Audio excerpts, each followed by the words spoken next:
تو معنی سے بھی معلوم ہو سکتا ہے کہ یہاں پر وکانت امرأتی عاقرہ پڑھنا ہوگا یا وقد بلغنی الکبر پڑھنا ہوگا۔ تو جن کو لفظوں سے معلوم ہو سکتا ہے تو وہ اس پوائنٹ کو ذہن میں رکھیں کہ سورہ آل عمران یہ مذکر ہے، یعنی لفظ آل عمران آیتیں ہیں، یہاں پر اکثر متشابہ لگ جاتا ہے اور معلوم نہیں ہوتا حفاظ کو کہ سورہ آل عمران میں کیا پڑھنا ہے یا سورہ مریم میں کیا پڑھنا ہے۔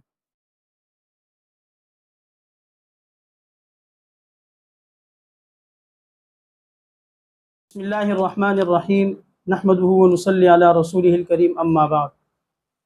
سلسلہ متشابہات قرآن مجید جو ہمارا کافی عرصے سے چل رہا تھا، کافی ٹائم بعد اس میں حاضری ہو رہی ہے۔ قرآن مجید کے ایک مشہور متشابہ ہے، یہاں اکثر حافظوں کے لیے یہ جگہ بڑی مشکل ہوتی ہے۔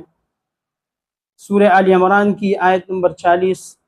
قال رب انا یکون لی غلام وقد بلغنی الکبر وامرأتی عاقر۔ اسی طرح سورہ مریم کی آیت نمبر 8،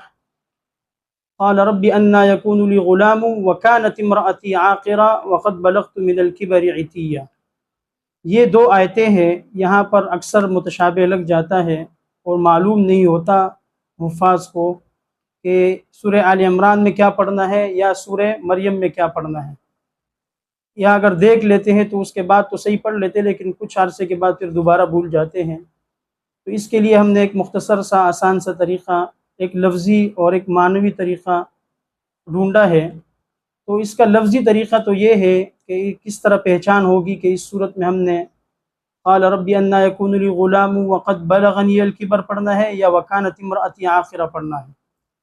تو آپ اگر اس میں غور کریں، سورہ آل عمران یہ مذکر ہے، اور قال رب انا یکون لی غلام جو اس کی آیت نمبر 40 ہے، وقد بلغنی الکبر، تو اس میں بھی مذکر کی بات ہو رہی ہے، اس لیے کہ عربی میں تا مؤنثہ کے لیے استعمال ہوتی ہے۔ تو قال رب انا یکون لی غلام وقد بلغنی الکبر وامرأتی عاقر،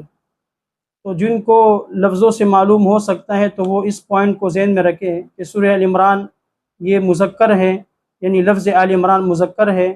تو اس میں جو استعمال ہوا ہوگا تو وہ بھی مذکر کا لفظ ہی استعمال ہوگا، مذکر کا صیغہ وقد بلغنی الکبر۔ اور سورہ مریم جو ہے یہ عورت کا نام ہے، حضرت مریم کا، اور یہ چونکہ مؤنث ہے تو یہاں پر مؤنث کا صیغہ پہلے استعمال ہوا، یعنی مؤنث کا صیغہ استعمال ہوا ہے۔ قال رب انا یکون لی غلام وکانت امرأتی عاقرہ وقد بلغت من الکبر عتیہ۔ یہ تو اس کا لفظی طریقہ تھا کہ اس لفظی طریقے سے ہمیں یہ معلوم ہوگا کہ یہاں پر وقد بلغنی الکبر کہاں پڑھنا ہے اور وکانت امرأتی عاقرہ کہاں پر پڑھنا ہے۔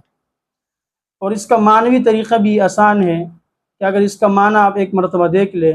کہ جس طرح سورہ آل عمران میں اللہ رب العزت کا ارشاد ہے، قال رب انا یکون لی غلام وقد بلغنی الکبر،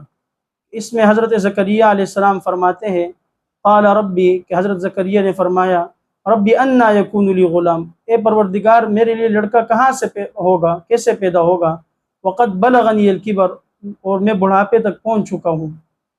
تو یہاں پر اگر ہم معنی کو دیکھیں گے تو معنی سے بھی آسانی کے ساتھ یہ متشابہ حل ہو سکتا ہے، یاد ہو سکتا ہے۔ اسی طرح سورہ مریم کی جو آیت نمبر 8 ہے،